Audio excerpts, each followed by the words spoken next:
Hello class. अब हम करने जा रहे हैं हमारे डेप्रीशिएशन का क्वेश्चन नंबर 7। तो ध्यान से पहले हम पूरा क्वेश्चन समझेंगे अच्छे से, उसके बाद फिर इसको सॉल्व करेंगे।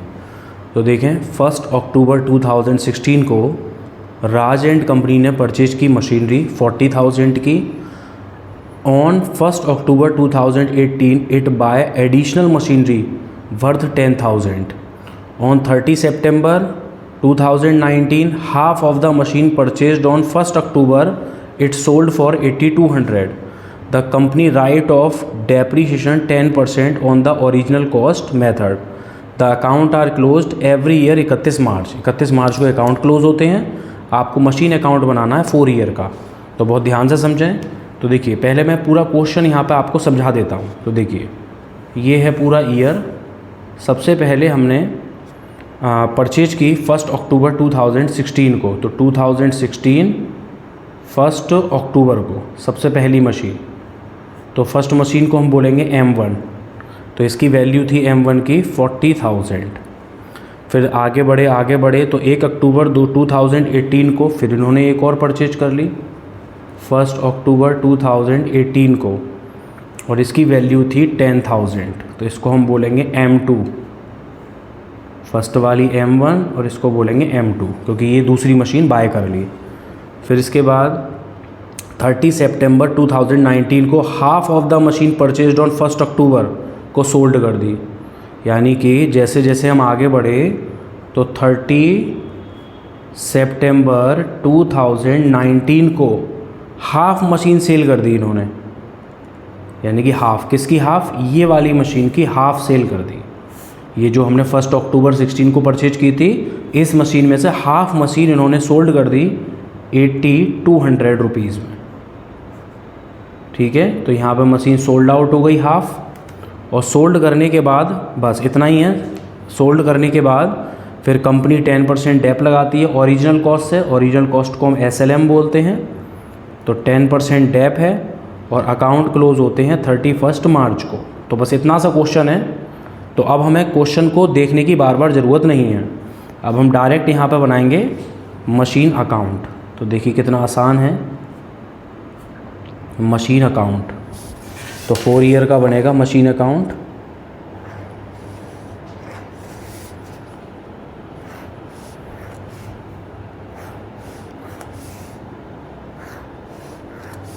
आप चाहें तो LF का कॉलम भी JF का कॉलम बना सकते हैं, अदरवाइज़ मेन तो यही कॉलम है, date particular amount, date particular amount. तो 4 ईयर का हमें बनाना है ये।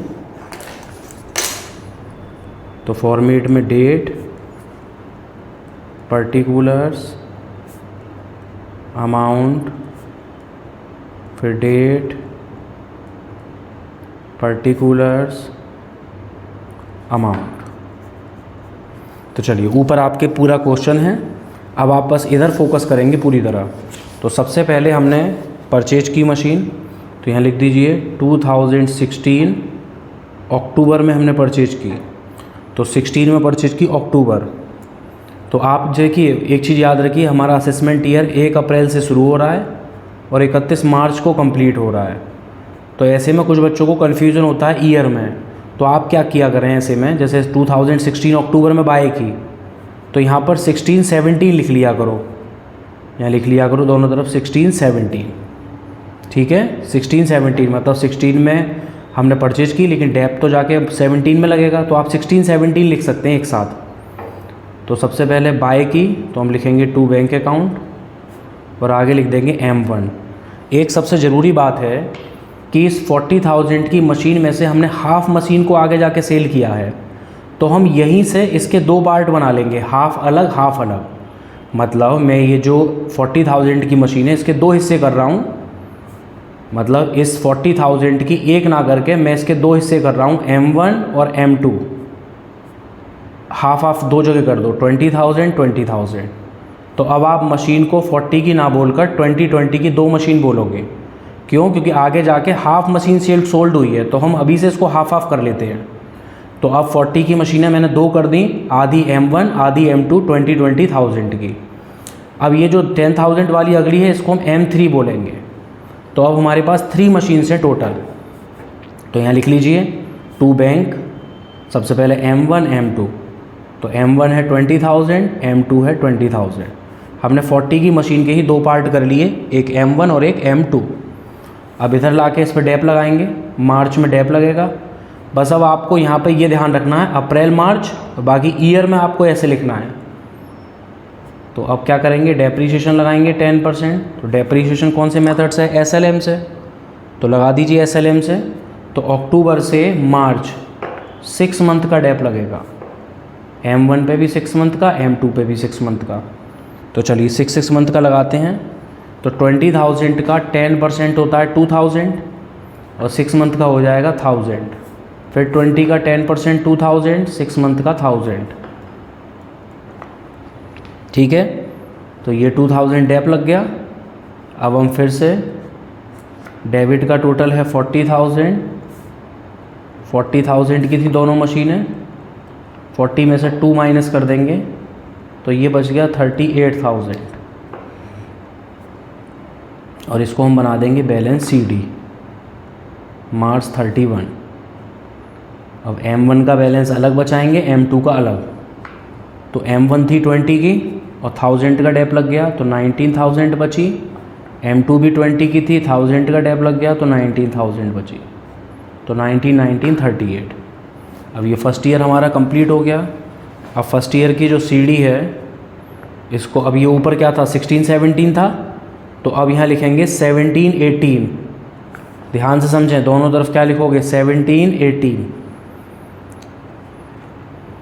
अप्रैल 1, फिर CD को इधर ला के बना दीजिए BD 38, M1 M2 19 19। अब सेकंड ईयर में देखें, अब सेकंड ईयर क्या है 17 18 है, तो 18 मार्च में ही तो क्लोज होगा ये। और नेक्स्ट मशीन थर्ड वाली परचेज की है हमने अक्टूबर में, यानी कि दिस ईयर कुछ और परचेज नहीं किया है हमने। तो हम नॉर्मली इस पे क्या लगा देंगे मार्च में जाके, डेप्रीशिएशन। तो बाई डेप 10% M1 M2। चलिए M1 और M2 पे लगाते हैं। तो मेथड कौन सा है, ओरिजिनल कॉस्ट मेथड, यानी कि SLM method, straight line method है। तो ओरिजिनल वैल्यू पे डेप लगेगा 20,000 का 10% 2,000, फिर 20 का 10% 2,000, तो टोटल डेप हो गया 4,000। अब फिर यहाँ टोटल लगा लीजिए। तो 38 डेबिट का, अब 38 में से 4 को माइनस कर दीजिए तो बचेगा बैलेंस CD मार्च। M1 का अलग बचाइए, M2 का अलग। तो 19 की मशीन पे 2 का डेप लग गया, 17 बचे।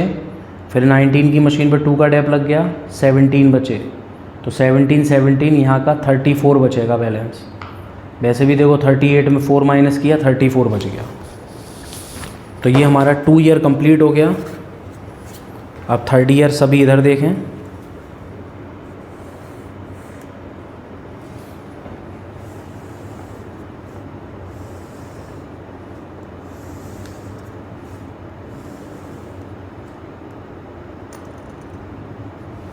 अब 17 18 था ये, अब अगला आया 18 19, 18 19।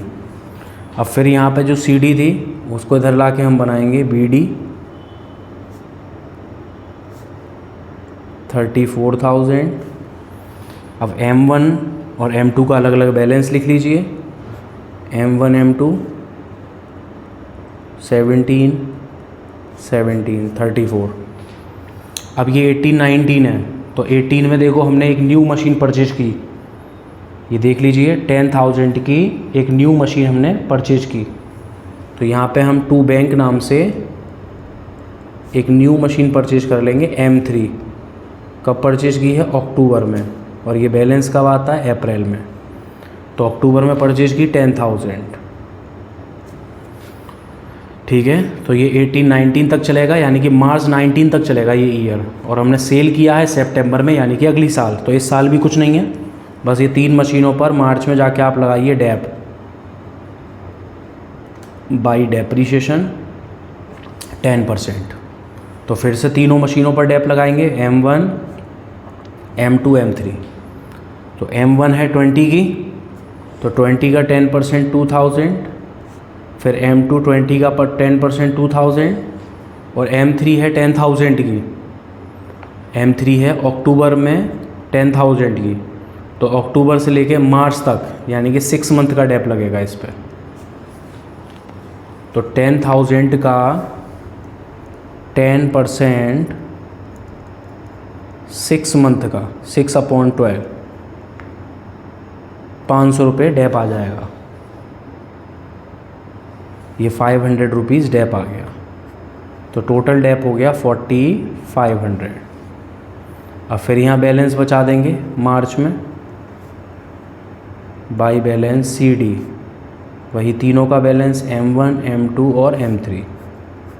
चलिए टोटल लगा लीजिए पहले, 34 और 10 44, इधर भी 44, 44 में से 4500 को माइनस कर देंगे, 44 माइनस 4500, तो ये बचेगा 39,500।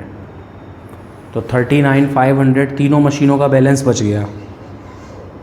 अब अलग अलग कर लीजिए इसको। M1 है 17 की, 17 में 2 का डेप लग गया, 15 बची। M2 पर 17 में से 2 का डेप लग गया, तो ये भी 15 की बची।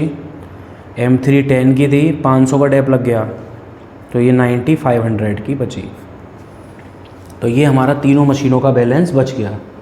अब लास्ट ईयर को बहुत ध्यान से समझना, क्योंकि इस ईयर में हम मशीन को सोल्ड आउट कर रहे हैं। तो देखें लास्ट ईयर, सबसे पहले 18-19 है, तो इस बार लिखेंगे 19-20, 19-20। लास्ट ईयर 18-19 था, तो यहाँ 19-20 लिखेंगे।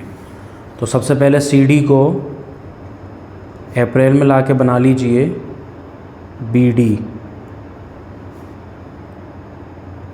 39,500, M1 अलग, M2 अलग, M3 अलग, 15,000, 15,000 और 90,500। अब दिस ईयर में आके सितंबर में हमने फर्स्ट मशीन में से आधी मशीन सोल्ड आउट कर दी। तो मैंने ऊपर से आधी आधी मशीनें अलग कर रखी थी, तो इसका मतलब ये फर्स्ट वाली मशीन हमने सोल्ड आउट कर दी। कब? 30 सितंबर को। तो सितंबर को सोल्ड आउट कर दी, तो पहले सितंबर तक का लगाएंगे डेप्रीशिएशन। सबसे पहले सितंबर तक का लगेगा डेप्रीशिएशन। तो अप्रैल से सितंबर 6 मंथ का डेप लगेगा M1 पे। तो M1 की वैल्यू तो थी 20,000, 20 का 10% होता है 2,000, और 6 मंथ का डेप होता है 1,000। देखो 6 मंथ का कितना होता है 1,000, तो 1,000 रुपीज़ का हो गया डेप। डेप फिर समझ लो, ओरिजिनल वैल्यू पर डेप लगाया मैंने 20 पर, 20 का 10% होता है 2,000, और 6 मंथ का हो गया 1,000। 6 मंथ कैसे? अप्रैल से सितंबर। अब डेप लगने के बाद फिर हम दिखाते हैं सेल प्राइस। तो बाई बैंक M1 को अब सेल कर दिया कितने रुपए में? 8200 में। अब सेल करने के बाद कैलकुलेट करेंगे प्रॉफिट हुआ या लॉस हुआ। तो उसके लिए कैलकुलेशन देख लो, कैलकुलेशन ऑफ P&L। तो कैलकुलेशन कैसे करते हैं? सबसे पहले कॉस्ट देखो, M1 की कितनी थी? कॉस्ट थी M1 की 15,000, 15 में 1,000 का लग गया डेप्रीशिएशन, तो ये बचे 14,000, और 14 के एसेट को हम 8200 में सेल कर रहे हैं। तो ऑब्वियसली बात है कम में सेल कर रहे हैं। कितना कम? 5,800 कम में सेल कर रहे हैं, तो 5,800 का लॉस हो गया। तो लॉस हो गया, तो बाई P&L ब्रैकेट में लिख दो लॉस 5,800। अब M1 की कहानी ख़त्म। अब M1 के बाद कौन कौन सी मशीन बची? M2 और M3। तो बस इन दोनों मशीनों पे हम जाके लगा देंगे मार्च में डेप्रीशिएशन 10% का M2 और M3 पर लग जाएगा डेप्रीशिएशन। तो M2 थी 20,000 की, तो 20 का 10% होता है 2,000, और M3 थी 10,000 की, तो इसका 10% होता है 1,000। तो टोटल डेप आ गया 3000। तो बस इसी के साथ डेबिट के टोटल में से क्रेडिट का टोटल माइनस कर दीजिए, यानी कि ये 39,500 में से, ये 39,500 में से इन सब को माइनस कर दीजिए, मतलब इन सब को प्लस करके उसको 39,500 में से माइनस कर दीजिए। तो यहाँ बच जाएगा 21,500, 21,500 बच जाएगा माइनस करके। तो उसको हम बोलेंगे by balance CD carried down. और कैरिड डाउन किस किस का बचा है? M2 और M3 का। तो M2 कितने की थी? 15 की। 15 में 2 का डेप लग गया तो 13 बचे। M3 95 की थी, इसमें 1000 का डेप लग गया तो 8500 बचे। तो 13 और 8 21,500। तो आई होप आपको ये क्वेश्चन समझ में आ गया होगा।